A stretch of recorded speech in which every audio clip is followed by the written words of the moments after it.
Welcome back to O&M Podcast. I am your host, Or Miller, and today we're stepping beyond the ballot box. In episode 1, we talk about the role of modern politics and how votes could transform the future. But politics doesn't only happen on election day. Politics is also about what we do between elections in communities, schools, churches, sports fields, and online spaces. Today's episode is about the power of civic engagement beyond voting. When we get involved outside the polling station, we strengthen democracy, we build community, and we make politics something alive and local. In St. and the Grenadines, civic life is woven into our daily routines. From church harvests to village cleanup days, sports clubs, debate competitions, and youth councils, all of these are forms of civic engagement. But too often, we think of politics as something that only happens in Kingston, in cabinet, or inside the walls of parliament. The truth is, every community initiative is political because it's how we solve problems together. Think about it. When youth organize a beach cleanup, that's civic engagement. When neighbors form a watch group, that's civic engagement. When young people host debates or forums, that's civic engagement. None of it requires waiting on an MP or a minister to act first.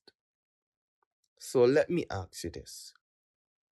What does it mean for you personally to be engaged beyond just casting your vote? Let's pause and reflect.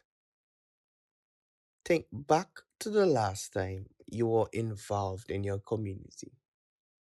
Maybe you helped organize a school event, joined a church activity, coached a team, or even spoke up in a WhatsApp group about an issue that mattered.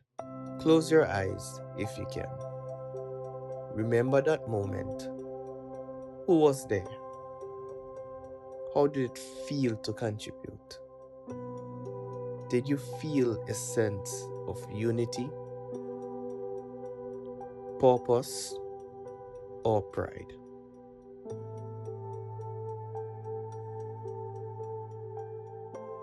That feeling is civic engagement. It's the everyday work of building the kind of country we want to live in.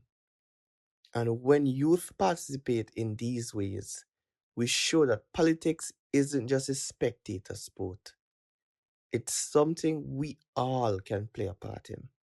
Now, let's refract that reflection into possibility. Imagine designing one new civic activity that could unite your neighborhood. What would it look like? Maybe it's a community sports day that brings different generations together.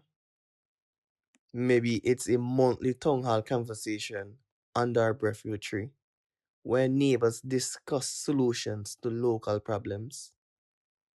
Maybe it's a Skillshare workshop where young people teach digital tools to elders, and these elders pass down cultural traditions in return. Civic engagement doesn't have to be complicated, it just has to be intentional. Imagine if every neighborhood in St. Vincent and the Grenadines had one new initiative that fostered unity, trust, and action. Our national politics would transform from the ground up. So, what can you do starting today? Here are three simple steps. One, look around your community. Identify one problem or need, however small, that people care about. Two, gather a few others. Change always begins with a small group committed to doing something. And thirdly, take the first step. Plan the cleanup, start the discussion, create the space.